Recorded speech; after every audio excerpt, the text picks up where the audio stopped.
அவருடைய ஆட்சி காலத்தில் சமத்துவபுரம் உழவர் சந்தை என்ற எண்ணற்ற திட்டங்களை தந்து ஒரு மிகப்பெரிய வரலாற்றை உருவாக்கி தந்தவர் டாக்டர் கலைஞர் அவர்கள். எரிந்து கொண்டிருக்கின்ற அந்த தீபம் போன்று அவருடைய புகழ் நிலைத்து நிற்கும். பிறப்போக்கும் எல்லா உயிருக்கும் சிறப்புவா செய்தொழில் வேற்றுமையான் என்று உலகப் பொதுமுறையை தந்த ஐயன் திருவள்ளுவருக்கு குமரிக்கடலில் 133 அடியில் திருவள்ளுவர் சிலையும், தலைநகர் சென்னையில் வள்ளுவர் கோட்டமும், குறளோவியம் வான்புகழ் வள்ளுவம் என்று தமிழ் கூறும் நல்லுறத்திற்கு ஆக சிறந்த படையல்களை தந்திருக்கின்ற டாக்டர் கலைஞர் அவர்கள் உடலால் மறைந்தாலும் அவர் என்றைக்கும் நிலைத்த புகழை தமிழ் மக்களின் வாழ்ந்து கொண்டிருப்பார். அவருடைய நினைவிடத்தில் உறுதியேற்கின்றோம். எந்த திராவிட இயக்கத்தின் லட்சியங்களை காப்பதற்காக நீங்கள் அண்ணாவுடைய நினைவிடத்திற்கு அருகாமையில் கண்ணுறங்குகின்றீர்களோ அந்த லட்சியங்களை வென்றெடுக்கின்ற களத்தில் நாங்களும் ஒரு தொண்டனாக இருந்து உறுதியேற்று திராவிட இயக்கத்தின் லட்சியங்களை காப்பதற்கு உறுதியேற்கின்றோம். மதவாத சக்திகள் சூழ்ந்திருக்கின்ற இந்த காலகட்டத்தில், தமிழ்நாட்டிற்கு பேராபத்து சூழ்ந்திருக்கின்ற இந்த வேளையில், திராவிட மாடல் பொற்கால ஆட்சியை நடத்தி கொண்டிருக்கின்ற மாண்புமிகு தமிழ்நாடு முதலமைச்சர் அண்ணன் தளபதி அவர்களுக்கு தமிழக மக்கள் கரம் கோர்க்க வேண்டும், அணி சேர்க்க வேண்டும் என்ற வேண்டுதலை அண்ணாவுடைய தம்பி டாக்டர் கலைஞருடைய நினைவிடத்தில் வைக்கின்றேன்.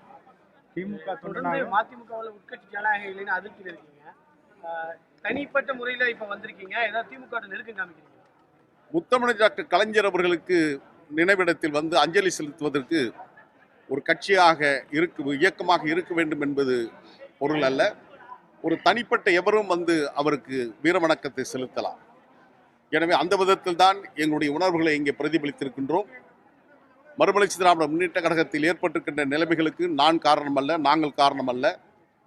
தேர்ந்தெடுக்கப்பட்டிருக்கின்ற மாவட்ட செயலாளர்களை, பகுதி செயலாளர்களை, ஒன்றிய நகர செயலாளர்களை கேள்வி கேட்பதற்கே ஆள் இல்லை என்கின்ற அளவில் தூக்கி எறிந்த காரணத்தினால்தான் இந்த ஜனநாயக நீதி கேட்கின்ற போராட்டத்தை நாங்கள் நடத்தி கொண்டிருக்கின்றோம். நாடாளுமன்ற உறுப்பினர் முதன்மை செயலாளர் துரை அவர்கள் நாட்டின் பிரதமரை சந்தித்து கோரிக்கை வைத்திருக்கிறார். 68 நாடாளுமன்ற உறுப்பினர்கள் கையெழுத்து போட்டதாக சொல்லியிருக்கிறார். அவர் திராவிட முன்னேற்ற கழகத்தின் தலைமையிலான இந்திய கூட்டணியில் அங்க வகிக்கின்ற ஒரு உறுப்பு இயக்கம். எத்தனை கட்சிகள் இந்திய கூட்டணியிலிருந்து கையெழுத்து போட்டிருக்கிறார்கள்? ஏன் பாஜகவுடைய நாடாளுமன்ற உறுப்பினரிடம் அந்த கையெழுத்து பெற்றீர்கள் என்ற கேள்விக்கு துரை விடையளிக்க வேண்டும்.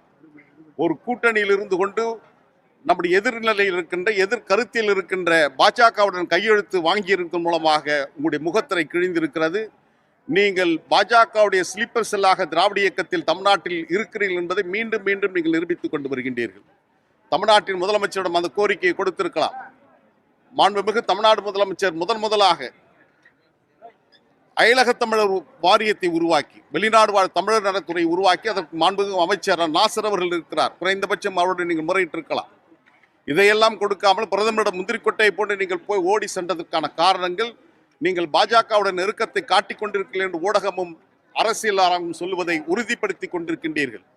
இன்று மாலை என் அன்பு தலைவர் வைகோ அவர்கள் முத்தமிழ் டாக்டர் கலைஞருடைய நினைவிடத்திற்கு அஞ்சலி செலுத்த வருகிறார். அவருடைய வருகை உண்மையிலேயே ஒரு உன்னதமான ஒன்றுதான். ஏன் கடந்த ஆண்டு நீங்கள் வரவில்லை, இதற்கு முன்பாக இதுவரை வரவில்லை? ஆண்டு 7 உருண்டோடி கொண்டிருக்கின்ற காலகட்டத்தில் நீங்கள் முதலாக இப்பொழுது ஊர்வலம் நடத்த திட்டமிட்டு அதற்கான ஆயத்த பணிகள் மேற்கொண்டிருக்கின்றீர்கள். அதை வரவேற்கிறேன். இனி ஆண்டுதோறும் ஆகஸ்ட் 7ஆம் தேதி இதே ஊர்வலத்தை தலைநகர் சென்னை பார்க்க வேண்டும். இது தேர்தலுக்காக மட்டும் இருக்கக்கூடாது. 2026 சட்டமன்ற தேர்தலை நோக்கி மட்டும் இந்த ஊர்வலமும் பேரணியும் அமைக்கக்கூடாது. நாடாளுமன்ற தேர்தல், சட்டமன்ற தேர்தல் இல்லாவிட்டாலும் உங்களுடைய கடமை அவருடைய நினைவிடத்தில் அஞ்சலி செலுத்த வேண்டியது. ஏறக்குறைய 24 ஆண்டு காலம் அவரை நாடாளுமன்ற உறுப்பினராக ஆக்கி காட்டிய பெருமை திராவிட முன்னேற்ற கழகத்திற்கு உண்டு. நாடாளுமன்ற மேலவைக்கு ஏறக்குறைய ஒட்டுமொத்தமாக 29 ஆண்டு காலம் அவர் நாடாளுமன்றத்தில் பணியாற்றியிருக்கிறார் என்று சொன்னால் அது திராவிட முன்னேற்ற கழகத்தின் ஆதரவோடு தான் நடந்திருக்கிறது. எனவே அதற்கு நன்றி கடனாகவும் நீங்கள் செய்திட வேண்டும் என்பதுதான் எங்களுடைய வேண்டுகோளாக நீங்கள் வைக்கின்றோம். பாஜக கூட கூட்டணி இல்ல, இன்னி அளவு கூட இல்லைன்னு மதிமுக வைகோ சொன்னார். அதான் நீங்க மகன் வந்து நெருக்கம் காட்டுறீங்க. அப்ப கட்சி அவர் கட்டுப்பாட்டில் இல்லைன்னு நினைக்கிறீங்க? நிச்சயமாக தலைவருடைய கட்டுப்பாட்டில் இருக்குமேனால் தேர்ந்தெடுக்கப்பட்ட மாவட்ட செயலாளர்கள் நீக்குவதற்கான அதிகாரம் யார் கொடுத்தது? என் மீது ஒரு அபாண்டமான துரோகப்பழியை தலைவர் பிரபாகரனுக்கு மாத்தியா துரோகம் செய்ததை போன்று மல்லை சத்தியா எனக்கு துரோகம் செய்தார் என்று சொல்வதற்கான அந்த மனச்சான்று எங்கே இருந்து வந்தது? இதயத்தை கீழே இறக்கி வைத்து விட்டுதான் இது போன்ற ஒரு அபாண்டமான பழிச்சொல்லை நீங்கள் சொல்லியிருக்கின்றீர்கள். கட்சி உங்களுடன் கட்டுப்பாட்டில் இல்லை என்பதன் மூலமாக தெரிகிறது. உங்களுடைய விருப்பம் திமுக கூட்டணியில் நீங்கள் கொடுத்திருக்கின்ற அந்த உறுதிமொழி, டாக்டர் கலைஞரை சந்தித்த போது காலமெல்லாம் உங்களுக்கு துணை இருப்பேன், இருந்ததை போன்று தலைவர் தளபதிக்கும் இருப்பேன் என்று சொன்ன அந்த உத்தரவாதம் உண்மையாகுமேயானால் பாஜகவுடன் கையெழுத்து பெற்றது தவறு என்று ஏன் நீங்கள் கண்டிக்கவில்லை? எனவே உங்களுக்கு திமுக கூட்டணியில் இருக்க வேண்டும் என்று விருப்பம் இருக்கலாம், ஆனால் துரைக்கு மத்திய அமைச்சராக வேண்டும் என்ற விருப்பம் இருக்கின்ற காரணத்தினால்தான் பாஜகவுடன் இந்த நெருக்கத்தை அவரிடம் அந்த கடிதத்தில் கையெழுத்து பெற்றிருக்கிறார் என்பது வெட்கக்கேடு, வேதனைக்குரிய ஒன்று. இது தமிழக மக்கள் ஒருபோதும் ஏற்றுக்கொள்ள மாட்டார்கள். இன்றவரையில் மதிமுக துணை பொதுச் செயலாளர் அதிகாரப்பூர்வமாக நான் இருக்கின்றேன். இன்னும் நானும் வெளியேறவில்லை, அவர்களும் என்னை வெளியேற்றவில்லை. எடுக்கட்டும், அதுக்கு பின்னால் நாங்கள் சொல்றோம். இதை உங்களை மீண்டும் சந்திப்போம். இல்ல, அதற்கான காலங்கள் நாம தனியா எந்த முடிவு எடுத்துட முடியாது. அதற்கான காலகட்டங்கள், அதற்கான நாங்கள் கருத்தியல் ரீதியாக திராவிட இயக்கத்தில் வளர்ந்தவர்கள். திராவிட இயக்க லட்சியங்களை வென்றெடுக்கின்ற களத்தில் உறுதியாக நாங்கள் நிற்போம் என்பதுதான் எங்களுடைய. உங்க ஆதரவாளர் மத்தியில் என்ன பேசப்படுது? ஏன்னா கிட்டத்தட்ட உங்களுக்கும் வைகோ அவர்களுக்கும் கருத்து வேறுபாடு ஒரு 1 மந்த் மேல ஆயிடுச்சு. எனக்கும் தலைவர் வைகோ அவர்களுக்கும் கருத்து வேறுபாடு என்பது துரையால் உருவாக்கப்பட்டது. 28 ஆண்டு காலம் அவருடைய மெய்காப்பாளனை போன்று அவருடைய சேனாதிபதியாக நான் பணியாற்றுகிறேன். அவர் இட்ட பணிகள் அனைத்தையும் செய்து முடித்தவன். துரை வந்ததற்கு பின்னால் தான் இந்த கருத்து மோதலை உருவாக்கியவர். குறைந்தபட்சம் நாகரிகம் பண்பாடு தெரியாத துரையிடம் இணைந்து பணியாற்ற முடியாத சூழல் இருந்த போதும் நான் தலைவர் வைகோ அவர்களுக்காகவே பொறுத்து கொண்டு நான் கடந்து வந்தேன். கடைசியாக ஏற்பட்ட அந்த சமரச உடன்படிக்கையின் போது கூட ஒரு பொதுவெளி எப்படி நடந்து கொள்ள வேண்டும், பண்பாடோடு எப்படி பழக வேண்டும் என்பது கூட தெரியாமல் புறங்கையை எனக்கு கை கொடுத்தார். உள்ளே கொடுத்தது என்பது வேறு, வெளியே கொடுக்கின்ற போது செல்போன் அப்படி கொடுத்துட்டு இந்த கை தான் என்கிட்ட கொடுத்து பிடிக்க வச்சார். அப்படின்னா அதோட என்ன நோக்கம்? ஆக எல்லாமே துரையுடைய தவறான செய்கைகள். சமரசம் முடிந்து நான் வீட்டுக்கு செல்வதற்கு முன்பாக என் பெயரில் அறிக்கை வருகிறது, நான் மன்னிப்பு கேட்டேன், வருத்தம் தெரிவித்தேன் என்று. இதெல்லாம் ஒரு உள்கட்சியில் எத்தனை நாளைக்கு நாங்கள் அவமானங்களை சுமந்து செல்வது? அலட்சியப்படுத்துகிறீர்கள். எனவே இதற்காகத்தான் இந்த நிலைமை நாங்கள் உருவாக்கி இருக்கிறோம்.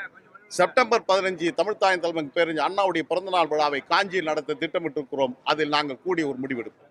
வாரிசு அரசியலுக்கு எதிராக தான் மதிமுக உருவானது.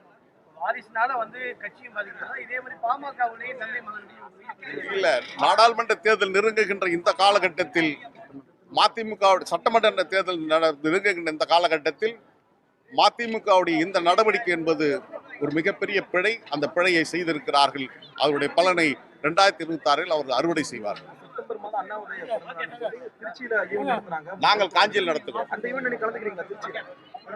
எங்களுக்கு அழைப்பு கொடுக்க மாட்டாங்கன்னு நினைக்கிறோம். அதில் நாங்கள் காஞ்சியில் கண்டிப்பாக கேட்பாங்க. கடல் அலை தாளாட்டும் மெரினா கடற்கரை அருகில் தமிழ்த்தாயின் தலைமையின் பேரறிஞர் அண்ணாவுடைய நினைவிடத்திற்கு அருகாமையில்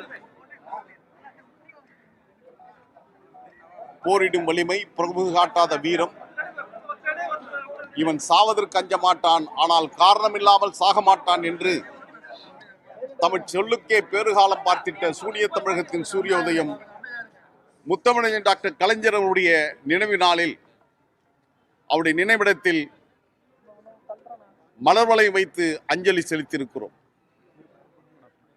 தமிழ் கூறும் நல்லுலகின் ஆக சிறந்த பெரும் ஆளுமையாக திகழ்ந்து தமிழ்நாட்டு அரசியலில் எவருக்கு